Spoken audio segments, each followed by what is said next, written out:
Hi everyone, welcome to our small footprint. My name is Nyssa, and if you're new here, we are a family of 8 who live off-grid in Australia. Today's video is the beginning of my food prep videos that are a little bit behind. So as a family of 8 who live off-grid, we only shop every 6 weeks. I go about 4 hours away to do my grocery shopping. I do Coles, Woolies, Aldi, fruit and veg, butcher, Costco, everything that needs doing all in one trip. I stop off at Bunnings, which is our hardware store, as well as Kmart, for, you know, whatever the kids need, school supplies, clothing for the season, whatever that sort of stuff is, as well during that trip. My mum lives near where I go shopping, so I get to stay there for a couple of nights while I get it all done. And that's what's working well for us now. It's saving us money and it works well. So after I come back though from my 6-weekly grocery haul, we have a whole lot of food that is required to be prepped, frozen, preserved, or dealt with in some way to make sure that it's going to last the 6 weeks. Now, when I first started doing these videos, everyone was really keen on seeing how I managed to make all that work.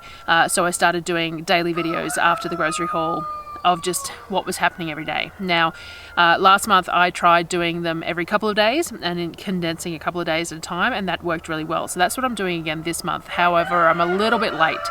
It's been a week since I came back, no, almost 2 weeks since I left, not since I came back, but almost 2 weeks since I left, because I've had a whole bunch of other stuff that just needed to be put up, so a whole lot of videos, and I had a bit of a break. So anyway, this is the first video out for the prep and the meals and the planning and the preservation and that sort of thing of stuff that we bought on the June 6-weekly grocery haul. So enjoy watching, and I'll see you guys on the next one. Hopefully within the next day or so. I'll try and get them started in to pump out and get them done and that sort of thing. But yeah, so enjoy this one, and I'll see you on the next one, guys. Thanks.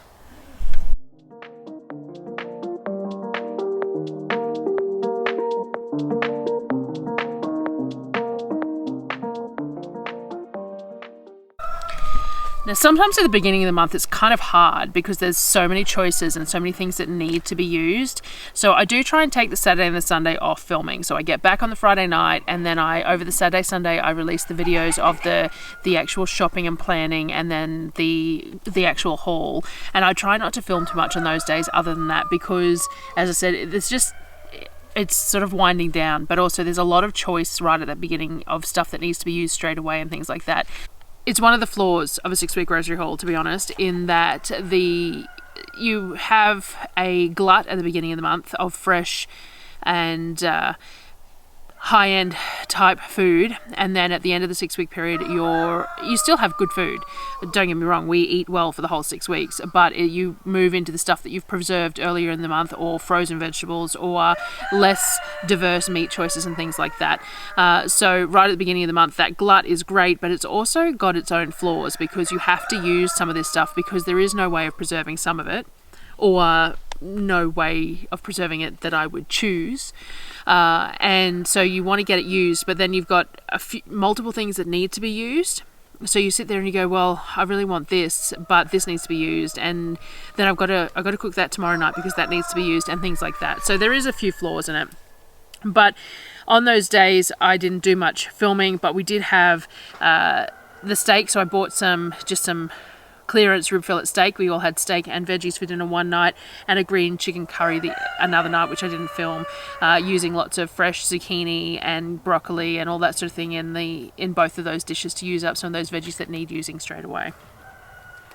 I started filming again on the Monday, the first day being the cowboy candy, because I would need it for everything else. So I've got that whole video of cowboy candy. I'll try and remember to put a link up in the corner. So I had to do the cowboy candy first up because I needed to get that done so that I'd have it for use for the preserving and the preparing of all the rest of the meals over the next 6-week period. For lunch, we did a salad. While I was doing that, I used up some of the baby spinach, some carrots into matchsticks, a couple of the tomatoes diced up, some of the avocados, duck egg mayo to go along with it, and a bit of marinated grilled chicken thigh. Again, the spinach is something that needs to be used fairly efficiently, fairly quickly. The animals do love it if I don't get to all of it, if it starts going a bit soggy in the bottom, but I do try to use everything that I buy. I try and use for us before it goes to the animals. I would much prefer that we're eating it than the animals, because that's what it was bought for. That night I made the ramen noodles again, so everyone enjoyed them last month when I made them. And I wanted to use up some of the Asian greens before that they went soggy, as well as start working on some of the wombok cabbage. So I had bought 5 wombok cabbages and 5 drumhead cabbages, so they both needed using, though they do last quite well. The cabbages, we find that they don't go in the fridge initially because there's too much else that needs to go in the fridge.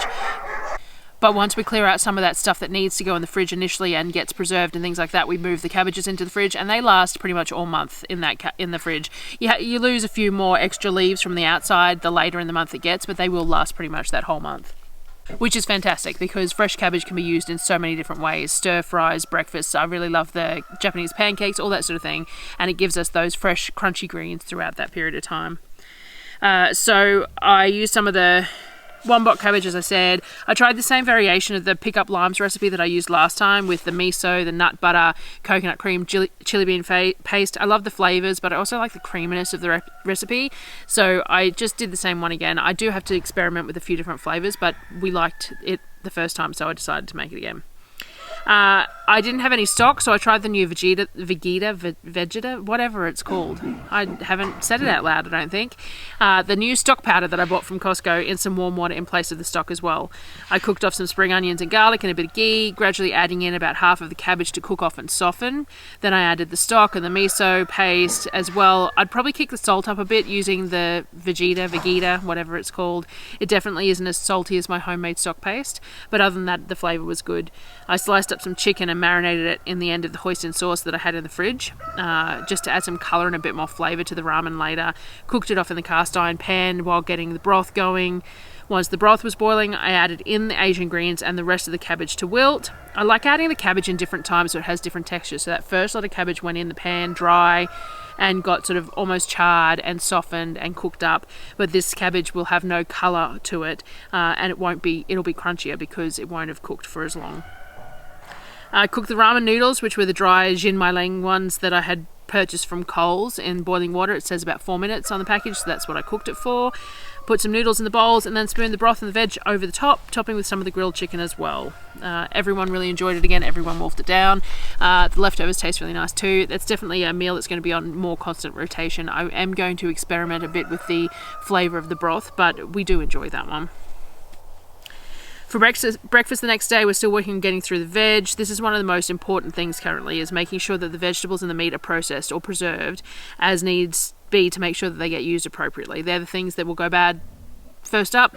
So sometimes Darryl requests a meal and I sit there and I go, well, no, I'm not going to make that this week because I can still make that in 2 weeks' time, whereas there's other stuff that needs to be made this week. So there's that balancing act there. I cut up a bunch of beetroot, zucchini, cauliflower and broccoli and sautéed them in a bit of lard until they were al dente. I always make enough of this for Darryl and I and the kids to have some as well. I then sliced up and warmed through some of the pastrami style roast beef that I did to have with it and put a bit of mayo on the side. Darryl used mushroom salt and I used a bit of bacon salt. I don't think I've shown the pastrami that I made. I think I put the stuff together to make it into a short, so I'll have to do that for you guys. It was a fresh silver side that I brined for a week and then coated with a rub and smoked, and then we have it as sliced cold meat. So I'm pretty sure I filmed the process of it, but I was going to turn it into a short, which I really am slack at doing, so I will try and get that done. The kids had the same as well. They also had wraps offered and leftover ramen soup and that, so whatever they wanted with the grilled veggies and the pastrami. After that, I decided to recipe test a little, but I also wanted to try out my new birthday pan. I put a photo of this dessert up on Facebook and everyone really loves it. I have made it again since this time and it's not quite right. I'm making it again tomorrow and then hopefully I'll be able to release a short with the recipe on it. But anyway, I have a bunch of Granny Smith apples that are going a bit soft. They came in from the hamper. I didn't buy them at the grocery haul. I bought them. They came in with the food hamper that we get every 4 weeks. They're storage apples, so they were already, the texture wasn't fantastic, which is fine, but they're also now going a bit soft. So because of that, I wanted to use them for cooking. We have plenty of apples because of the grocery haul. We got a whole bunch of pink lady apples, a couple of boxes worth of them, and I still have heaps of apples on the shelf at the moment. I will need to make a whole new lot of apple butter so that I can make more apple butter barbecue, but for the moment we have plenty of stewed apples and stuff on the shelf because I haven't been using them as much as I should, to be honest. We really should try and have an apple pie once a week at least, just to get through those apples, or you know, other apple desserts, because everyone loves them.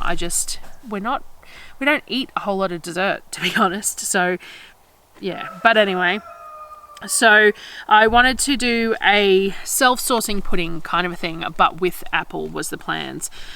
So I mixed up the batter and put a bunch of the diced apple into it. Then I put some ghee dollops over the top of the batter, topped it off with boiling water and baked it. It was very much like an apple dumpling pudding over some caramel sauce. Like it was almost like golden syrup dumplings, except with all the apples and the caramel sauce. It was very nice. Everyone really enjoyed it. It would be gorgeous with some ice cream, but it was very edible even without. So as I said, I'll make it again and I'll share it once it works, because the notes that I make when I'm making something the first time never seem to be quite right. So, you know. My sourdough starter had been sitting in the fridge for a week since I left on the shopping trip, so in order to feed it to make it all happy again, I first need to use it, because I don't just discard starter, I use it for something. So I made up a couple of batches of the focaccia dough with the week-old starter. It is advisable to bake something that doesn't require too much shaping, because if your starter isn't particularly robust, it can affect your shaping, but at the same time I still make rounds from it as well. But focaccia is a good one because you don't have to shape it. It's all going to go into a pan and do its own thing, so that's what I decided to do. I do have a whole video on how I make my focaccia, but it's a lightly enriched dough. It's got a bit of sugar, a bit of oil, and I make it in the afternoon, coil fold it all afternoon and let it prove overnight. So initially I just mix it all together into a shaggy dough and I cover it. To use up the rest of the starter, I made some batches of pasta. So I adore sourdough pasta.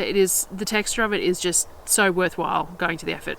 But I don't make enough for all of us, generally speaking, because it's just too much. So the kids are happy to eat dried pasta, so that's what they eat, and Darryl and I tend to have the sourdough pasta. It's one of the very few things that are for the adults versus for the kids. So I do it really simple. It's 400 grams of flour, 3 eggs, 100 grams of starter, and 60 grams of oil. I throw it all in the Thermomix until it comes to a tiny ball stage. Then I tip it all out onto the dough mat and bring it together into discs. You can do it with any sort of a food processor. You could do it by hand or with a pastry cutter or something, but the food processor makes it so much quicker. I then fed my starters so they'll be nice and refreshed for further baking. I do a standard 150 grams of water and 150 grams of flour. I use Costco flour, baker's flour if I've got it, all-purpose if I don't, plain flour if I don't. I use whatever I have. I don't use any sort of specialty flours. This is what the pudding looked like when it was cooked. I served myself up some warm and then put the lid back on it for the kids to have theirs after dinner. I just warmed it back up on the barbecue when I was serving dinner. I put theirs in the container back on the barbecue to warm up for them. This is the first stretch and fold of the focaccia dough, just making sure that everything is off the sides and well hydrated. We do this initially and then put it aside again. For dinner, we're doing 2 tray bakes, both with a cheesy sauce, one with cauliflower and one with broccoli. I mixed up a cheesy sauce in the Thermomix. It's raw cashews, some chicken stock, coconut cream, some Dijon mustard, nutritional yeast, garlic powder, onion powder, lemon juice, and salt and pepper. Blend it until it's really smooth. I didn't soak my cashews or anything because I used the Thermomix, and the Thermomix is quite capable of blending cashews up to a nice creamy sauce without them being soaked. But if you're using a lower quality blender or whatever, then you're going to need to soak them first. But blend it until it's all lovely and smooth and not very gritty anymore. I cut up the broccoli and the cauliflower. I diced up the stems fairly small and left some of the florets larger so that they all cook in the same amount of time, and just filled 2 big trays with them. I actually decided for the 2 trays that I wanted a bit more cheese sauce, so I did a further half batch to top up to the amount I'd done previously. I think I normally use that amount for a really full tray, but both are only about 2/3 full, so it just needed a little bit more liquid. I could possibly have thinned it out with a bit more stock though. It was really thick after baking, and I think next time that's what I do. I think I'll do still the single batch of it, which uses about 400 grams of cashews, so it's not inexpensive, and just use extra chicken stock in it, because then the sauce will just be thinner when it's cooked, but when you're cooking the vegetables in it, it really thickened up anyway, so having it a bit thinner isn't a bad idea. This is why I don't share recipes sometimes though, because portions and quantities are kind of hard. It really depends on what you're making, but I will put this one together. The flavors are really awesome, and it tasted just like a vegetable mac and cheese. It was really, really good.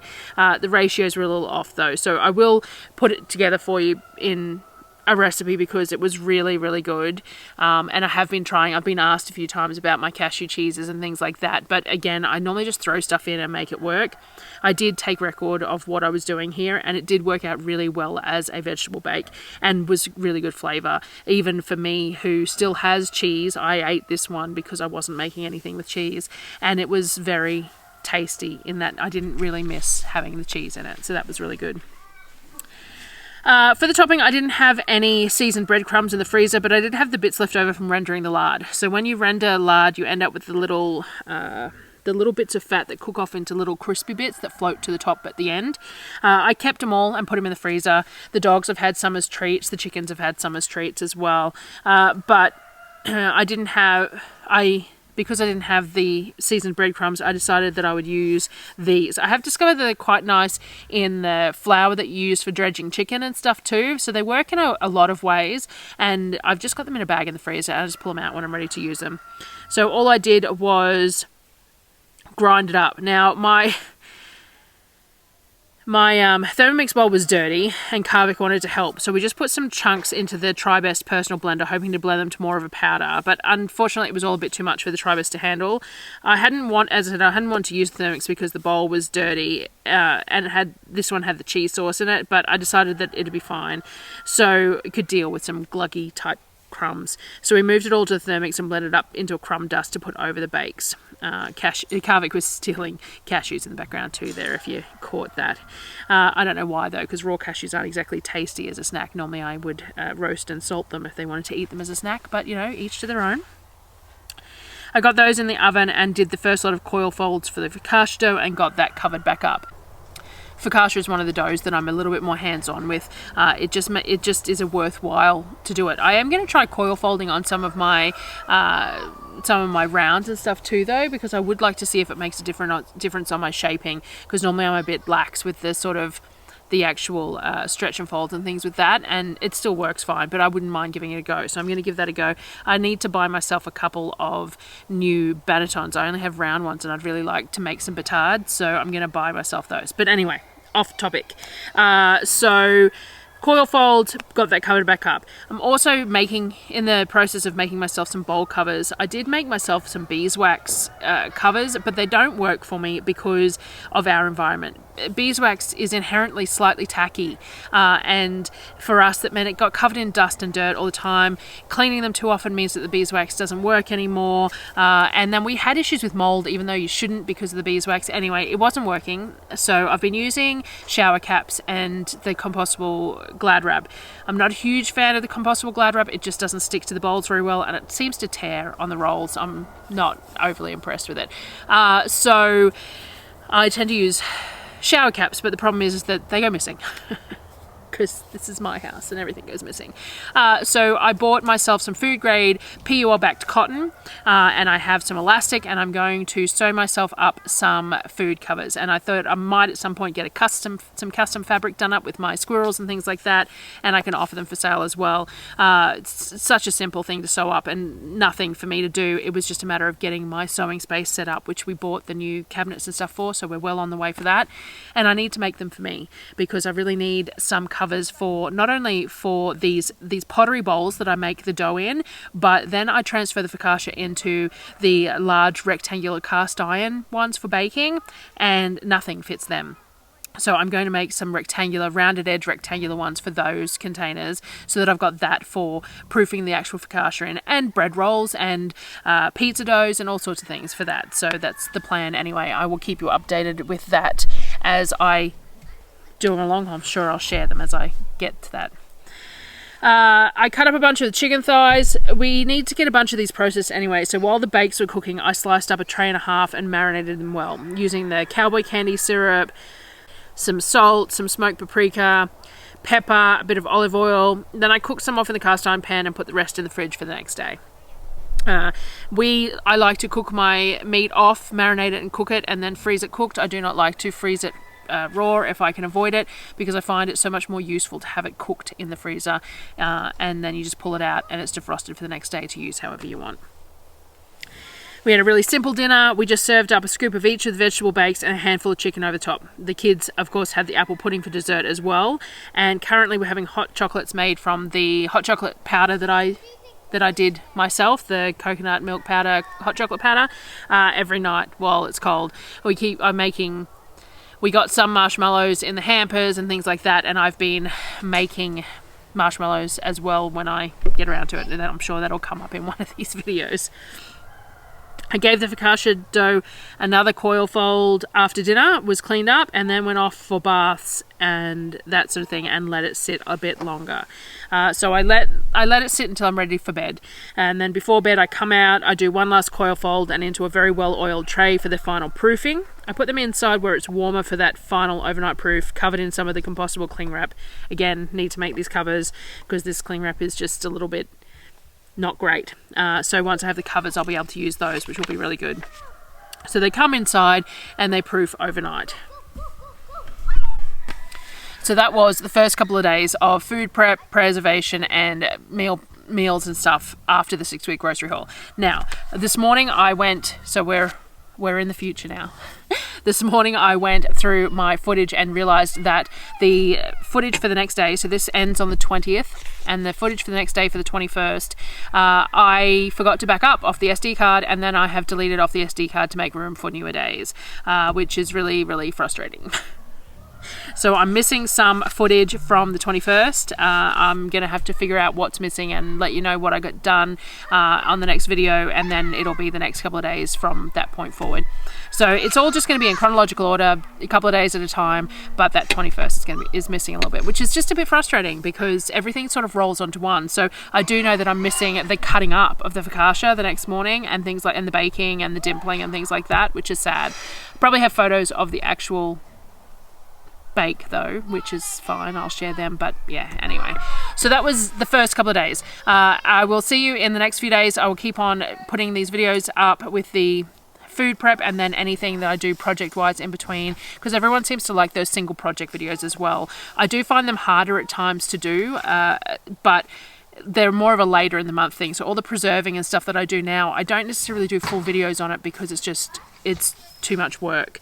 I normally do that with the stuff that I do later on the month after we've done all this, but we'll see how we go because people seem to really like those single subject videos as well. So anyway, we'll see how we go. Hopefully everyone enjoyed watching that first couple of days of that food prep, and I will see you on the next one. Thanks guys.